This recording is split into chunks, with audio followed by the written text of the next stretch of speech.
Manager সাহেব আসসালামু আলাইকুম, আসেন একটু বাইরে আসেন।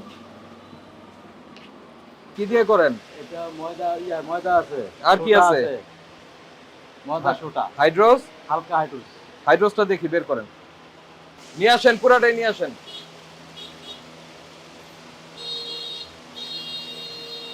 তাহলে হাইড্রোস দিয়ে আপনি বানান, তাই তো? ভালো। আর এটা হাইড্রোস। হ্যাঁ, এটা হাইড্রোস। আসেন সামনে আসেন, এটা বন্ধ করে দেন কে চুলা। আপনি কি এখানকার? হাইড্রোস খাবারে দেয়া যায় না, এটা কি আপনি জানেন? কতদিন যাবত মিষ্টি বানান? আমাদের এখানে যে মিষ্টি দাও 20 বছর হয়েছে। 20 বছর যাবতই হাইড্রোস দিচ্ছেন। আপনার আমি যখন ছোট ছিলাম তখন যে জিলাপি খাইছি, সেই জিলাপিতে কি হাইড্রোস ছিল? ছিল না। ছিল না বলেই জিলাপিটা নরম হয়ে যেত কিছুক্ষণ পরে, এবং সেই জিলাপি খাওয়ার পরে ওই আপনার গ্যাসের ঔষধ, তারপরে পেট খারাপের ঔষধ খাইতে হতো না। এখন এই জিলাপি খাওয়া মাত্র তার সেকলো খাইতে হয়, লোসেকটিল খাইতে হয়, প্রোটন পাম্প ইনহিবিটর যে ঔষধ আছে সেই ঔষধ খাইতে হয়। কেন? এই যে আপনাদের কারণে। আপনার এই ময়দার এই আঠা ছাড়ানোর জন্য এখন যে গরম পড়ছে, আপনি 3 ঘন্টা রেখে দেন শুধু ময়দাটা করে, এমনি ছেড়ে দিবে। এটা কেন বাংলাদেশে আসছে জানেন? এটা তো ইম্পোর্ট হয়ে আসছে। এটার নাম, রাসায়নিক নাম হচ্ছে সোডিয়াম হাইড্রোসালফাইড। এইটা সুতার ফ্যাক্টরিতে ব্যবহার হয়। সুতার ফ্যাক্টরিতে ব্যবহারের জন্য বাংলাদেশ ইম্পোর্ট করে নিয়ে আসা হয়। আপনাকে একটা কথা বলি, হাইড্রোস ব্যবহার করে জিলাপি বানানো যাবে না, একদম স্ট্রিক্টলি প্রহিবিটেড, নিষিদ্ধ, করা যাবে না। হাইড্রোজের কাজ হচ্ছে সুতার ফ্যাক্টরিতে, খাবারে ব্যবহারের জন্য না। হাইড্রোজের যেই কন্টেইনারে করে হাইড্রোজ আসে, সেখানে পরিষ্কার কশনারি ডিক্লারেশন আছে, মানে সতর্কতামূলক আছে যে এই হাইড্রোজ সুতার ফ্যাক্টরিতে ব্যবহারের সময় গ্লোভস ব্যবহার করতে হবে, মাস্ক ব্যবহার করতে হবে, ধূমপান করা যাবে না, অন্য কোনো খাওয়া দাওয়া গ্রহণ করা যাবে না। যখন ব্যবহার করবে, কাপড়ে দিবে, তখন এই কাজ করা যাবে না।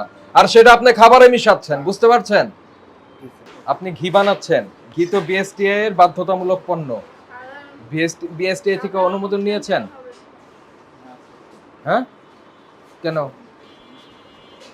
নেননি? কেন? ছোটখাটো দোকানদার স্যার, না না না, প্লিজ, আপনি তো নিজে খাওয়ার জন্য বানাচ্ছেন না, ব্যবসার উদ্দেশ্যে বানাচ্ছেন।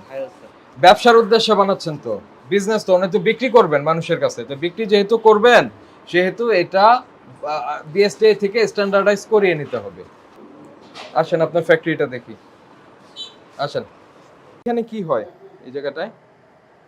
এখানে স্যার এই যে মাওয়া বানায়। ওই যে তেলাপোকা দেখেন এখনই রয়েছে, আপনি যে মাওয়াটা রেখেছেন ওটার উপরেই তেলাপোকা ঘুরে বেড়াচ্ছে। কি করেছেন আপনি এগুলা? না, এই সাইডে মাওয়া বানায়। মাওয়া ওটা বানা, মাওয়ার ট্রে কিন্তু না? ভাই আপনার ওটা এখানে মাওয়ার ট্রে না? তেলাপোকা তো পরিষ্কার পরিচ্ছন্ন রাখতে হবে, নাহলে তো হবে না। নাম কি? মোহাম্মদ সজীব। এরকম হাত ঢুকায় দেওয়া যায় মিষ্টির মধ্যে? গ্লাস করে নিন, গ্লাস করে নিন। কোথায় সাবান? উনি কোন কিভাবে হাত ধুয়ে ওই মিষ্টির মধ্যে হাত ঢুকাইলো কিভাবে ঢুকালো সে? সাবানই তো নাই। আপনার ওই যে কর্মচারী, সে যেভাবে গিয়ে হাত ঢুকাই দিল মিষ্টির মধ্যে, এটা কি ধরনের কথা হইলো? মিষ্টির মধ্যে ভাবে হাত ঢুকায়, সেই মিষ্টি খাওয়ান মানুষকে? তার মানে আপনাদের এই ম্যানেজমেন্ট ঠিক নাই তো।